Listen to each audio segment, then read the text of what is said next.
Assalamualaikum warahmatullahi wabarakatuh. Halo teman-teman, kembali lagi di channel Yusri Muhammad. Sudah lama teman-teman kita nggak buat video ngobrol-ngobrol dengan Cak Arif. Cak Arif ini senior saya di Pondok Pesantren Mambulda dan sekarang ngaji di Tebuireng sekaligus ngabdi. Teman-teman, kali ini kita akan membahas tentang mutahorijin, kehidupan santri di pondok pesantren dengan kehidupan santri di luar pondok pesantren ketika sudah selesai di pendidikannya di pesantren. Itu kan beda, di masyarakat dengan pondok pesantren itu beda. Otomatis sebagai santri dia harus bisa memposisikannya entah di pesantren ataupun di luar pesantren. Dan ketika santri sudah lulus, maka dia akan mengisi pos-pos keagamaan.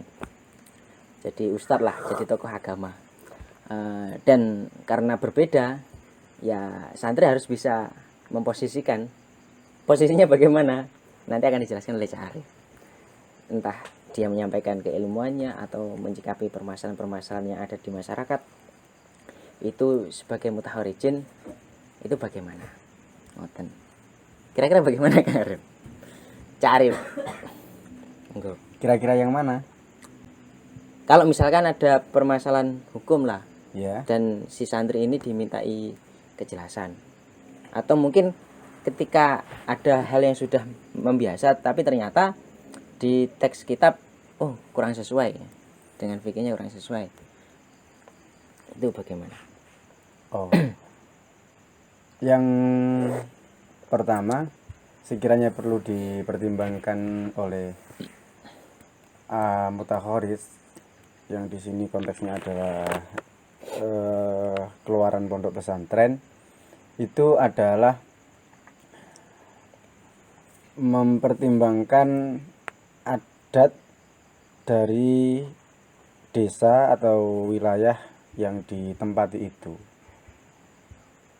Karena adat itu disinggung sendiri dalam agama. Adat itu mempunyai posisi yang sangat prioritas untuk menjawab sebuah problem kehidupan. Jadi kalau santri yang sudah terjun di masyarakat, jangan seolah-olah dia sudah tahu perkara yang haram, sudah tahu perkara yang wajib. Amarnya itu harus dipertimbangkan, harus dengan melalui cara al-ma'ruf. Amar bin ma'ruf. Jadi menghilangkan kemudorotan. Amar itu memerintahkan kebaikan. Artinya memerintahkan kebaikan ini harus juga mempertimbangkan mudarat yang mau dihilangkan itu juga tidak menimbulkan mudarat yang lain. Ini persis seperti Prof. Quraish Shihab ketika menjawab kenapa toh kok di Indonesia ini nyatanya masih banyak kegiatan-kegiatan yang melanggar agama. Apakah itu kiai-kiai tidak melihat? Pasti melihat. Apakah orang-orang alim itu tidak melihat? Pasti melihat. Cuman kiai-kiai kita dulu itu mengajarkan bahwa al-ma'ruf, al-amr itu harus bil ma'ruf. Jadi sering diumpamakan kalaupun nanti seorang santri itu melihat di wilayahnya ada suatu kemudorotan, kemaksiatan yang nyata, tidak serta-merta dihukumi, diteriak-teriakin haram, karena orang yang melihat suatu kemungkaran terus diteriak haram dan sambil mungkin berkata takbir, terus dengan kekuatannya dia langsung membakar. Misalkan yang dihilangkan itu adalah prostitusi, tempat jualan bir, langsung dibakar, langsung diapakan. Saya kira itu tidak butuh alim kalau kayak gitu. Tukang becak, misalkan kita bukan merendahkan orang tukang becak, orang-orang pasaran itu yang notabene orang yang tidak membaca teks, itu pun ketika melihat kemungkaran pasti langsung kayak gitu. Naluri lah. Naluri orang itu nggak suka dengan sesuatu yang bersifat kemaksiatan atau kemungkaran. Maka kebijakan orang yang punya ilmu, kebijakan orang-orang yang mempunyai pertimbangan terhadap melihat sebuah objek kemungkaran itu harus kemudaratan ini tidak memunculkan kemudaratan yang lain. Maka la yadurru doror bidoror, tidak boleh menghilangkan kemudaratan tapi menimbulkan kemudaratan yang lain. Itu pertama yang harus dipertimbangkan. Al ma'ruf, al amar bil ma'ruf. Al amar bil ma'ruf. Lah, lantas bagaimana kalau misalkan ternyata kenyataan yang sudah mengadat, yang sudah menjadi kebiasaan di masyarakat itu, kan otomatis secara tidak langsung sebagai seorang santri yang paham agama ya merubah ke yang baik. Yang baik. Tapi ternyata yang di masyarakat itu yang sudah membiasa, tidak benar dengan agama. Dengan agama. Bagaimana? Selain ngomongin haram, nggak benar ini. Ya harus ada usaha. Jadi usaha itu harus tetap diekspresikan. Maka kalau di hadisnya itu kan idza ra'a minkum munkarat fal yughayyiru biyadi. Pertama harus, kalau dia mampu harus biyadi. Biyadi itu artinya dia punya kekuasaan penuh untuk menghilangkan itu. Dengan catatan tadi tidak menimbulkan kemudaratan yang lain. Kalau nggak mampu lagi, ya di bilisan terus bil qalbi. Itu dalam closing hadis itu kan ada, dan itu menjadi adhaful iman, menjadi rendah-rendahnya sebuah keimanan. Kalaupun tidak bisa dihilangkan secara langsung, maka harus tajrid, harus secara persuasif, secara bertahap. Perjalanan itu saya kira sangat ideal. Maksudnya menghilangkan sebuah kemungkaran dengan cara bitajarud tadi, secara bertahap persuasif tadi adalah apa yang dicontohkan ketika pengharaman khomer. Khomer dulu itu enggak langsung haram. Pertama, jangan khomer ketika sholat. Jangan kamu khomer karena haram ada kemudaratan. Sampai beberapa ayat yang menegaskan bahwa khomer itu innamal khomru wal maisiru dan seterusnya rijsun, baru itu sebagai tindakan bahwa khomer itu benar-benar haram. Apakah Tuhan itu, kenapa kok Tuhan itu kok nggak langsung mengharamkan khomer? Kalau dilihat dari segi pendekatan historis, khomer itu sudah menjadi adat.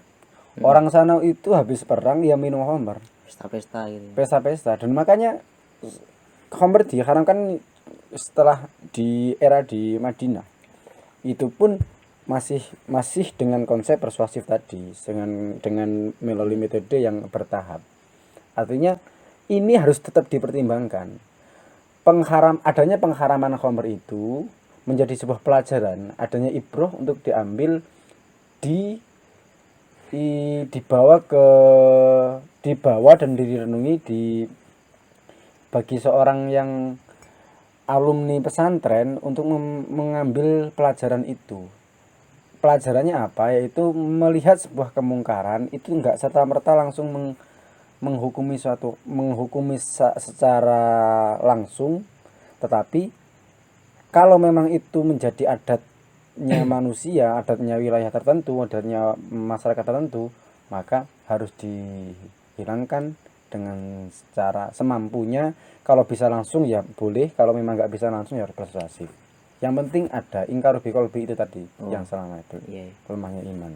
Karena menghilangkan kemudaratan yang ditimbulkannya.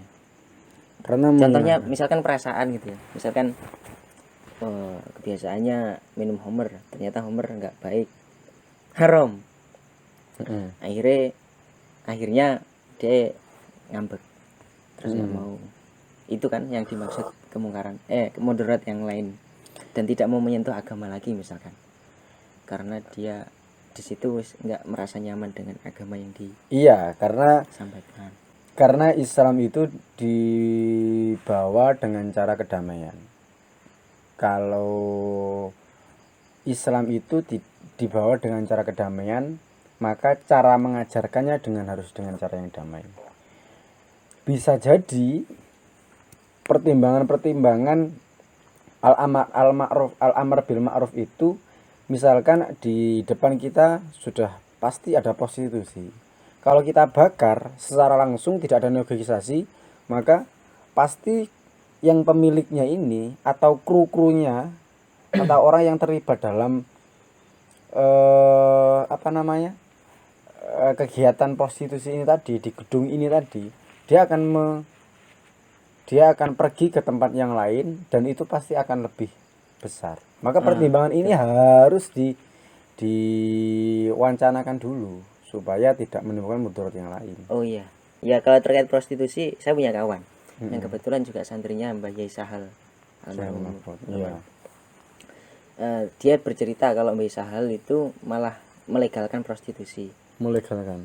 Ya alasannya itu, nadanya kalau nggak salah beliau ngomong apa ya, fikih sosial gitulah. Nah, fikih sosial ini juga berangkat dari hukum adat yang berlaku atau dari pertimbangan-pertimbangan menimbulkan dorot, Iya, menghilangkan dorot tapi malah menghadirkan dorot yang tidak boleh gitu kan. iya. Cuman untuk saya belum berani sampai mengeklaim bahwa itu halal.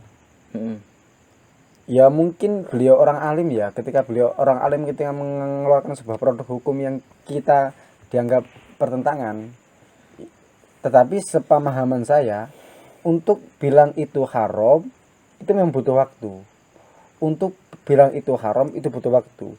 Ingkar kalau di prostitusi pasti haram. Misalkan kita ambil contoh prostitusi atau ingkar yang lain, mungkarat yang lain. Tetapi untuk menghilangkannya itu yang dipertimbangkan. Jadi ditekannya gitu. Untuk misalkan ada suatu masyarakat yang setiap hari hobinya itu minuman keras, untuk melegalkan tetap nggak bisa.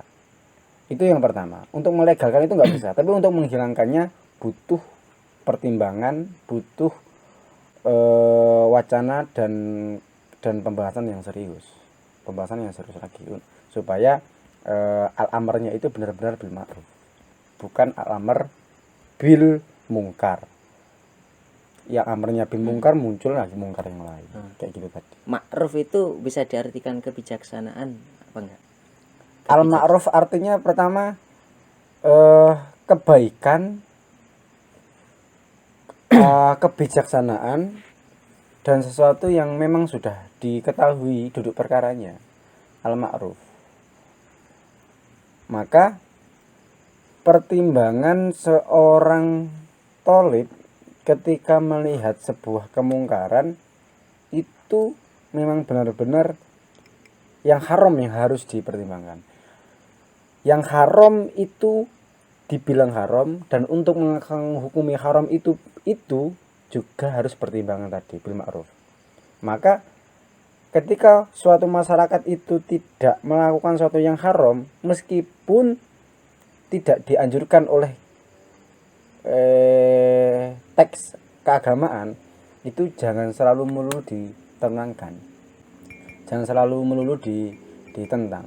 Misalkan ada suatu wilayah di situ adatnya kalau ngubur pakai kain kafan kuning, pink atau biru misalkan, karena wilayah tertentu punya filosofi tersendiri terhadap warna-warna itu. Kita tahu bahwa sunnah pakai kain kafan itu kan putih. Maka ya udah, karena itu bukan wilayah yang haram, jangan serta-merta kita tahu kesunahannya terus kita menabrak adat itu nggak boleh. Karena ada di kitab Syekh Ibnu Aqil Al-Hambali, dia bermadzhab Hambali, kitabnya Ar-Raud Al-Murabba, la yambaghi al-khurus fi adatin nas ilal haram. Sekali lagi, layam bagi al-khuruj tidak boleh keluar fi adatin nas di dalam kebiasaannya manusia kecuali yang haram. Kecuali yang haram.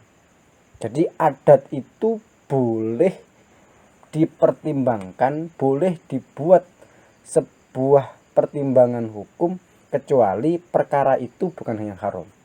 Kalau perkara itu haram, meskipun kebiasaan yang harus dihilangkan karena sudah menabrak.